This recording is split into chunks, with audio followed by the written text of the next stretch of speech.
Bene, abbracciami e carignami, indurcami, sappi da tu, caro. No lo nego, chi luego, sì, non ti do mica morza tu, caro.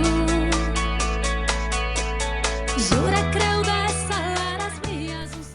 Ed eccoci ancora qui dell'amico Francesco a San Leonardo, stavolta con chi sono?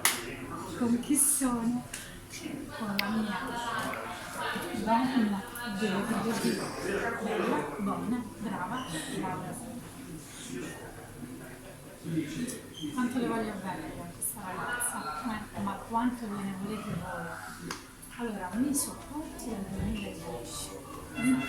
Abbiamo girato più di mezza Sardegna, direi più di volta insieme e io devo dire che veramente fortunata. Non ho mai avuto sul palco una compagna di viaggio, l'ho sempre detto, non sei solo una corista, che è anche di tutti dire corista, sei una voce straordinaria, una persona meravigliosa e sono così contenta di però ora non voglio diventare troppo violenza e voglio che sia tu a dire ai nostri amici che ci hanno seguito per tutta l'estate, che ci hanno dato veramente tanto affetto, che fossi proprio tu col cuore in mano a dire due battute sulla yacht e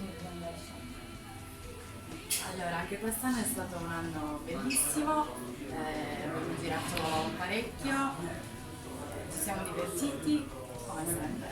Ci siamo... Sei emozionata? Sì, perché... Laura è emozionata. Ci siamo divertiti, siamo stati un sacco insieme E anche l'anno prossimo speriamo allora, se non meglio, almeno così, quelli. Sei emozionata, è anche per questo che la gente ti vuole bene, perché sei un'anima